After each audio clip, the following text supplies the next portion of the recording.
Qual a visão que você tem partilhado com seus irmãos? Qual tem sido a reação das pessoas que compartilham da tua visão?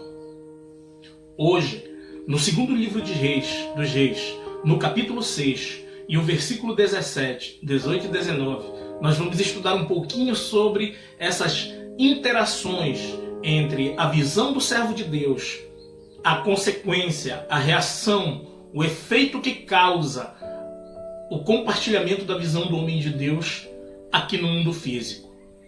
O versículo 17 diz assim: E orou Eliseu e disse: Senhor, peço-te que lhe abras os olhos, para que veja. E o Senhor abriu os olhos do moço e viu, e eis que o monte estava cheio de cavalos e carros de fogo em redor de Eliseu. Você consegue perceber que a ação de Eliseu, a ação do profeta, ela muda a visão do seu servo? Aquele servo, ao compartilhar da visão do profeta, ele jamais será o mesmo. Porque assim como Jó que disse para Deus: os meus olhos agora te veem, eu te conhecia apenas de ouvir. Assim esse servo, um servo que acordava cedo, que se importava com o dia a dia, e não entendamos isso aqui como uma premiação, não entendamos isso aqui como aquele que faz bem feito, ganha privilégios, porque esse merecimento é dado de Deus, da parte de Deus, de graça para quem Ele escolhe. E nós temos aqui algumas características nessa ação de Eliseu, que ao orar a Deus, pedindo que os olhos do seu servo se abram para que ele visse a mesma visão que Eliseu via, Deus imediatamente atende esse pedido. Aquele servo agora tem a mesma visão que o seu Senhor. Os teus liderados, eles têm a mesma visão que você? Quando você compartilha de uma visão, eles realmente conseguem enxergar esta visão? Eles conseguem compartilhar contigo daquilo que tu estás vendo? Existem muitas coisas no mundo das quais não se deve mencionar, de tão complicadas que são, porque geram mais tumulto do que soluções. E esta é a principal lição deste versículo. O servo de Deus, o profeta aqui, Eliseu, ao compartilhar sua visão, ele traz uma solução no mundo físico, mas que também mudou para sempre a vida espiritual deste jovem, deste moço. No versículo 18, e como desceram a ele, Eliseu orou ao Senhor e disse: fere, peço-te, esta gente de cegueira. E feriu-a de cegueira, conforme a palavra de Eliseu. Agora imagine, meu irmão e minha irmã, que esta oração ela trouxe um efeito totalmente contrário a uma oração que busca o milagre, a uma oração que busca o compartilhamento da visão. Eu gosto de perceber, de ver, de ler um texto quando ele traz a conexão entre os acontecimentos desta forma. Porque o mesmo milagre que foi operado aqui na vida do servo de Eliseu, ele se opera ao contrário, às avessas, na vida dos inimigos. Mas entenda uma coisa: Eliseu não fez isso como, infelizmente, nós vemos ainda hoje nos dias atuais, nós vemos muito comumente no mundo, os cristãos, que se dizem cristãos, as pessoas religiosas, ameaçando aquelas pessoas que não compartilham da sua fé. Amaldiçoando, falando literalmente amaldiçoando, porque falar mal, dizer mal, maldizer é amaldiçoar. Que a maldição pegue ou não, isso é uma maldição. Quando alguém fala mal de algo. A lição de Eliseu aqui, ela nos deixa claro que ele não desejava mal para este povo. Eliseu não foi oportunista.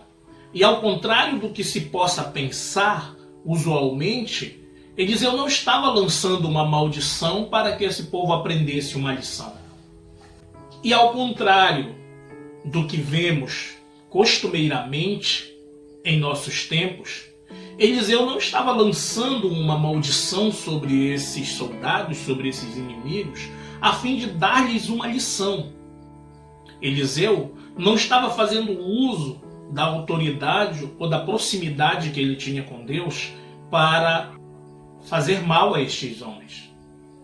Algumas vezes a história bíblica narra que Moisés teve um momento na vida dele em que ele foi pressionado pelos próprios conterrâneos dele. O próprio povo, pessoas do povo, se levantaram contra ele. E a atitude de Moisés foi fazer uso da sua autoridade espiritual. E para resumir a história, ele soterrou todo aquele povo que estava contra ele, foi soterrado. E eu não estou falando se ele fez certo ou errado. Essa é uma análise que, quando nós chegarmos lá nesse trecho, nós podemos avançar um pouco mais nela. O que eu sei é que nem toda oração, e esta é a lição desse versículo, nem toda oração é agradável, nem para o inimigo de Israel, nem para o inimigo do povo de Deus, e algumas vezes também para o povo de Deus. Mas, diferente de Moisés, esses inimigos, apesar de serem de outro povo, eles não foram soterrados, eles não morreram, muito pelo contrário.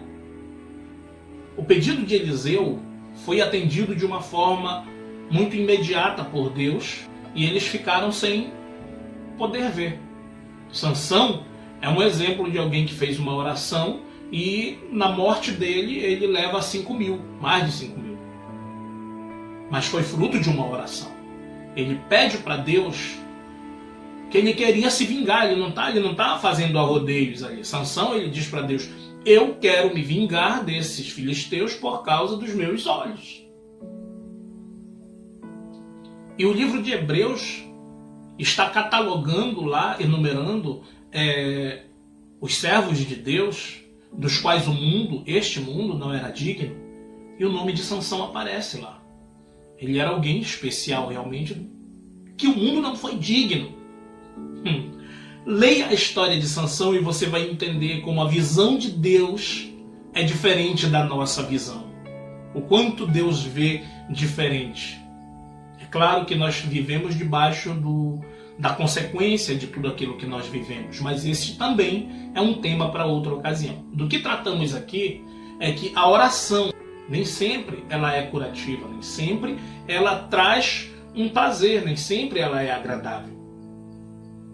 Nós vemos o rei Davi, ou outro escritor, no livro de Salmos, dizendo: Senhor, dá um murro na boca dos meus inimigos e quebra-lhe os queixais, e quebra-lhe os dentes. Esta é a oração de provavelmente um homem que vivia tinha um coração segundo o coração de Deus. Todos esses exemplos são para deixar claro que ser um servo de Deus, ter visão de Deus, não é suficiente para que você haja de forma sempre prazerosa, não somente com os inimigos do povo, mas algumas vezes também com aqueles que estão à tua volta. E aqui nós vemos Eliseu pedindo para que Deus cegasse aqueles inimigos. Agora vejamos o resultado disso. Como estava o coração desse profeta? Então Eliseu lhes disse: não é este o caminho, nem é esta a cidade. Segui-me e guiar-vos-ei ao homem que buscais. E os guiou até Samaria. Isso não tem a ver com mentira, com engano. Aparentemente, eu vou dizer para vocês, eu já ouvi, já conversei com pessoas que viviam no meio religioso que tinham uma visão diferente desse texto aqui. Que lá na igreja eles oravam para que Deus curasse o povo, mas lá no quarto eles oravam para que Deus enviasse as dores para o povo, a fim de que o povo viesse e reconhecesse o ministério que ali havia. Há pessoas que acham que Está correto agir desta forma. Mas não é disso também que se trata. Hoje falaremos sobre a atitude de Eliseu. Quando Eliseu chama eles e diz: não estão aqui as pessoas, não está aqui a pessoa que vocês buscam. Lá na lição de ontem, nós falamos sobre não agir de forma dupla, não agir com segundas intenções. Será que Eliseu estava agindo com segundas intenções? Posso lhe afirmar que não. Posso lhe afirmar dentro deste próprio texto que não. Eliseu não estava agindo com segundas intenções. Na verdade, quando o rei da Síria se levanta contra Israel, Eliseu manda um conselho para o rei de Israel. Está no versículo 8 e no versículo 9. Quando Eliseu diz: não passe por aqui, por tal e tal caminho. E o rei de Israel manda observar e se guarda dali. E ele recebe o livramento. A quem o rei da Síria estava buscando? Quem estava sendo procurado?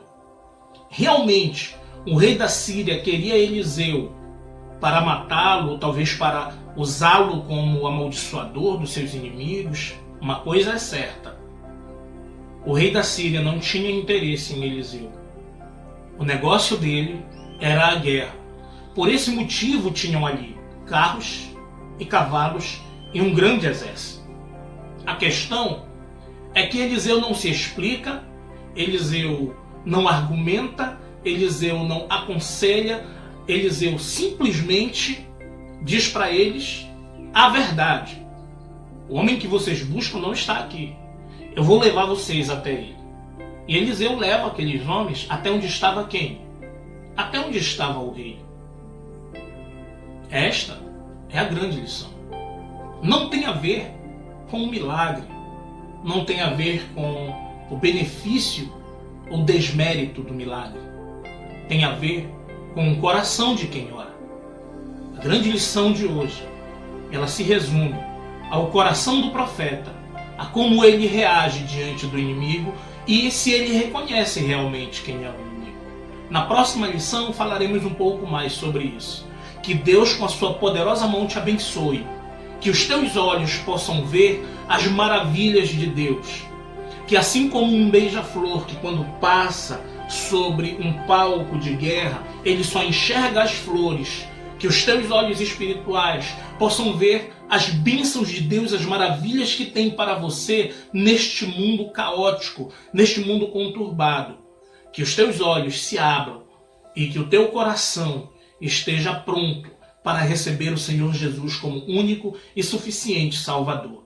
Este é o desejo do meu coração para a tua vida. Eu espero ter sido útil para você, que até amanhã eu te aguardo aqui no canal. Até lá. Para finalizar o dia de hoje, eu não posso deixar de destacar aqui algumas características de Eliseu, que ele demonstra o coração de um verdadeiro cristão, que tem anseio pelas almas, quando ele não se aproveita da fragilidade dos inimigos. Quando aqui Eliseu mostra realmente o que havia no coração dele.